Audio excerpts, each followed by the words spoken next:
दोस्तों, चंद्रयान-3 को चांद के दक्षिण ध्रुवीय इलाके में लैंड किए हुए 2 सप्ताह गुजर गया है। फिलहाल भारतीय अंतरिक्ष अनुसंधान संगठन के चंद्रयान-3 का लैंडर विक्रम और रोवर प्रज्ञान चांद पर गहरी नींद में चले गए हैं। प्रज्ञान शनिवार को तो विक्रम सोमवार को नींद में गए थे। इससे पहले प्रज्ञान और विक्रम ने चांद पर 4 बहुत ही अहम खोजों को अंजाम दिया। वैज्ञानिकों का कहना है कि ये चारों खोज चांद पर जीवन पनपने के लिहाज से काफी अहमियत रखती है। अगर चांद पर इंसानी बस्ती बसानी है तो ये डाटा वैज्ञानिकों की काफी मदद करेगा। इसरो को उम्मीद है कि चांद की रात खत्म होने और सूर्य के उदय होने के बाद अगर सब कुछ ठीक रहा तो प्रज्ञान और विक्रम फिर सक्रिय होकर नई खोज करेंगे। क्या विक्रम और प्रज्ञान को चांद पर भूकंप का एहसास हुआ था? क्या उम्मीद के विपरीत गर्म है चांद? क्या सच में चांद पर सल्फर समेत कई खनिज है? क्या चांद पर ऑक्सीजन का पर्याप्त भंडार है? क्या चांद पर प्लाज्मा की कमी फायदेमंद है? इन सारे सवालों के जवाब हम इस वीडियो में देने वाले हैं, तो बने रहिए हमारे साथ इस वीडियो के अंत तक। दोस्तों, इसरो के मुताबिक फिलहाल चंद्रयान के सभी मॉड्यूल्स की सेहत पूरी तरह से ठीक है। नींद में गए विक्रम का रिसीवर अभी भी ऑन है। उम्मीद है कि दोनों 22 सितंबर को फिर सक्रिय हो जाएंगे। प्रज्ञान और विक्रम ने नींद में जाते समय चांद की रात में सुरक्षित रहने लायक ऊर्जा बचाकर रखी है ताकि भीषण ठंड से बचा जा सके। जानते हैं कि विक्रम और प्रज्ञान ने लैंड करने के बाद से सोने के बीच कौन कौन सी खोज की और उनकी क्या अहमियत है। चांद पर भूकंप का एहसास। चंद्रयान-3 के पेलोड ILSA ने 26 अगस्त 2023 को चंद्रमा की सतह हिलाने वाली कोई चीज रिकॉर्ड की।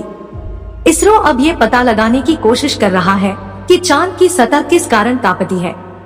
इसके लिए विक्रम लैंडर को चांद की सतह पर सबसे हल्के और मामूली सतही कंपन को रिकॉर्ड करने के लिए लूनर सिस्मिक एक्टिविटी यानी ILSA सिस्टम से लैस किया गया है। ये भूकंप उसके असर और दूसरी कृत्रिम घटनाओं के कारण हो सकता है।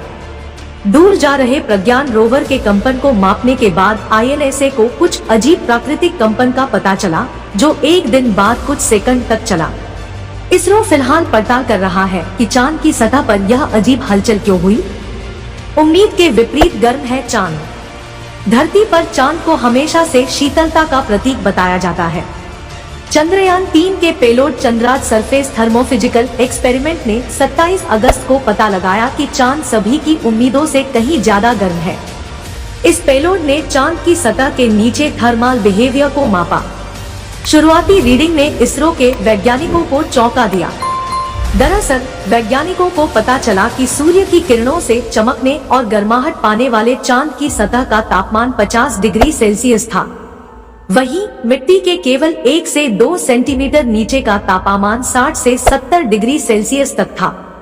वहीं बर्फीली सतह के महज 8 सेमी नीचे का तापमान -10 डिग्री सेल्सियस तक गिरा हुआ था।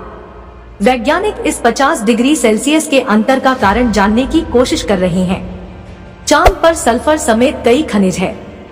चंद्रयान-3 के रोवर प्रज्ञान ने चांद की उबड़-खाबड़ सतह पर रॉक एंड रोल करते हुए 28 अगस्त को पता लगाया कि चंद्रमा की सतह में कई खनिज प्रचुर मात्रा में मौजूद हैं। रोवर प्रज्ञान में लेजर प्रेरित ब्रेकडाउन स्पेक्ट्रोस्कोपी पेलोड लगा हुआ है। ये उपकरण शक्तिशाली लेजर्स का इस्तेमाल करके चट्टानों को प्लाज्मा में तोड़ता है। इसके बाद इसका उनकी मौलिक संरचना तय करने के लिए वर्णक्रमीय रूप से अध्ययन किया जाता है। इसका इस्तेमाल करते हुए इसरो ने सबसे पहले चांद की सतह पर सल्फर के अस्तित्व की पुष्टि की। बता दें कि सल्फर आमतौर पर ज्वालामुखीय गतिविधि से पैदा होने वाला तत्व है। ये तत्व किसी भी ग्रह पर जीवन पनपने के लिए सबसे ज्यादा जरूरी है। ऑक्सीजन का पर्याप्त भंडार है। चीन ने हाल में चंद्रमा की सतह के नीचे ज्वालामुखीय हलचल के संकेतों की खोज की थी। अब भारत ज्वालामुखियों के साथ चंद्रमा के संबंध और इसके विशाल भूवैज्ञानिक इतिहास को समझने के एक कदम करीब पहुंच गया है। यह पहली बार है जब हम चंद्रमा के दक्षिणी ध्रुव पर इस तरह की खोज करने में कामयाब रहे हैं। प्रज्ञान ने पता लगाया कि चांद पर सल्फर के साथ ही एल्यूमिनियम, लोहा, कैल्शियम, क्रोमियम, टाइटेनियम, मैंगनीज समेत कई दूसरे तत्व भी मौजूद हैं। यही नहीं, प्रज्ञान ने खोज करके बताया कि चांद पर ऑक्सीजन का प्रचुर भंडार मौजूद है।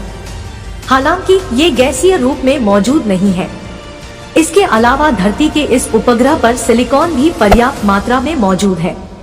प्लाज्मा की कमी है फायदेमंद। प्रज्ञान और विक्रम ने 31 अगस्त को पता लगाया कि चांद पर प्लाज्मा की कमी है, जो हमारे लिए फायदेमंद साबित हो सकता है। वैज्ञानिकों का कहना है कि चंद्रमा और धरती का वायुमंडल एक दूसरे से काफी अलग है।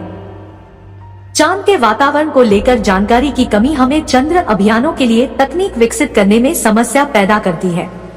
लैंडर विक्रम से hypersensitive ionosphere and atmosphere Langmuir probe यानी रंभाएलपी जुड़ा हुआ है।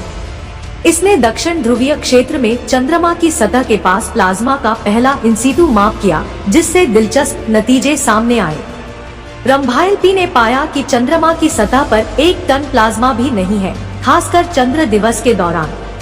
चंद्र प्लाज्मा रेडियो तरंग संचार का दुश्मन है, लिहाजा चंद्रमा पर रेडियो तरंग संचार स्थापित करने का प्रयास करने वाली टेक्नोलॉजी के लिए यह अच्छी खबर है। दोस्तों, आपको क्या लगता है कि चंद्रमा की कड़कती ठंड को झेलकर विक्रम और प्रज्ञान पुनः सक्रिय हो पाएंगे? अगर आप भी चाहते हैं कि ऐसा हो, तो इसरो के वैज्ञानिकों के लिए एक लाइक तो बनता है। बाकी वीडियो अच्छा लगा हो तो शेयर जरूर करें। ऐसे ही इंफॉर्मेटिव वीडियो पाने के लिए चैनल को सब्सक्राइब करना न भूलें। मिलते हैं किसी और इंफॉर्मेटिव वीडियो के साथ, तब तक के लिए धन्यवाद। जय हिंद, जय भारत, जय इसरो।